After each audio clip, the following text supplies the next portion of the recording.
ব্যাংকে ঢুকছে লক্ষ্মীর ভাণ্ডারের মার্চের টাকা ও দুটি সুখবর দিলেন মমতা ব্যানার্জি। ভিডিওটি শুরু করার আগে অবশ্যই চ্যানেলটি সাবস্ক্রাইব করুন।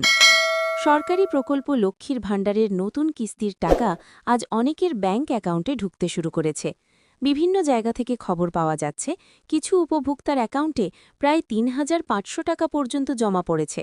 এর ফলে সকাল থেকেই ব্যাংক এবং এটিএমের সামনে অনেকেই ব্যালেন্স চেক করতে ভিড় করছেন।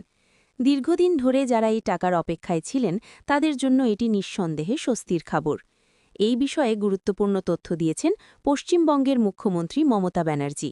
তিনি জানান, সরকারের লক্ষ্য হল রাজ্যের প্রতিটি যোগ্য মহিলাকে আর্থিক সহায়তার আওতায় আনা। তাই নিয়মিতভাবে এই প্রকল্পের টাকা সরাসরি ব্যাংক অ্যাকাউন্টে পাঠানো হচ্ছে। অনেক ক্ষেত্রে দেখা যাচ্ছে একাধিক মাসের টাকা একসঙ্গে দেওয়ার কারণে ৩,৫০০ টাকার মতো বড় অঙ্ক জমা পড়ছে। এতে করে উপভোক্তারা একসঙ্গে কিছুটা বেশি আর্থিক সহায়তা পাচ্ছেন। সরকারি সূত্রে জানানো হয়েছে, ধাপে ধাপে সব উপভোক্তার অ্যাকাউন্টে টাকা পাঠানো হচ্ছে। তাই যাদের অ্যাকাউন্টে এখনও টাকা আসেনি তাদের কিছুটা সময় অপেক্ষা করার পরামর্শ দেওয়া হয়েছে। কারণ ব্যাংকিং প্রক্রিয়া অনুযায়ী বিভিন্ন জেলার টাকা আলাদা আলাদা সময় ট্রান্সফার করা হয়। তাই অনেকে আজ পেয়েছেন, আবার অনেকে আগামী ১-২ দিনের মধ্যেই পেয়ে যাবেন বলে আশা করা হচ্ছে। এজন্য উপভোক্তাদের মোবাইল ব্যাংকিং, এটিএম বা পাসবই আপডেট করে ব্যালেন্স চেক করার পরামর্শ দেওয়া হয়েছে। প্লিজ আপনারা চ্যানেলটি সাবস্ক্রাইব করুন। উল্লেখ্য, লক্ষ্মীর ভাণ্ডার প্রকল্পটি চালু হওয়ার পর থেকেই রাজ্যের লক্ষ লক্ষ মহিলা এর সুবিধা পাচ্ছেন। বিশেষ করে গৃহিণী এবং আর্থিকভাবে দুর্বল পরিবারের মহিলাদের জন্য এটি একটি বড় সহায়তা হয়ে উঠেছে।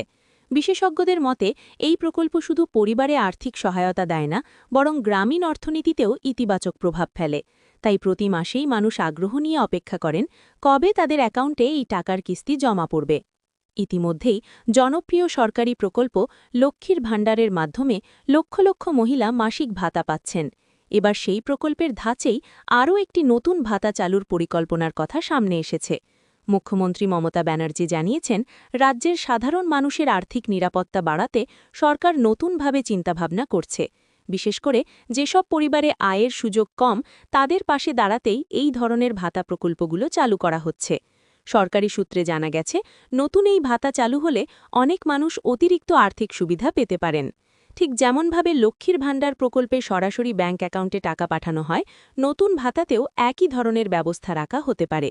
মুখ্যমন্ত্রী মমতা ব্যানার্জি বলেছেন, মানুষের জীবনে আর্থিক স্বস্তি আনাই সরকারের মূল লক্ষ্য। তাই ধাপে ধাপে আরও সামাজিক সুরক্ষা প্রকল্প যুক্ত করা হবে, যাতে গ্রামের সাধারণ মানুষ থেকে শুরু করে শহরের নিম্ন আয়ের পরিবারগুলোও উপকৃত হয়।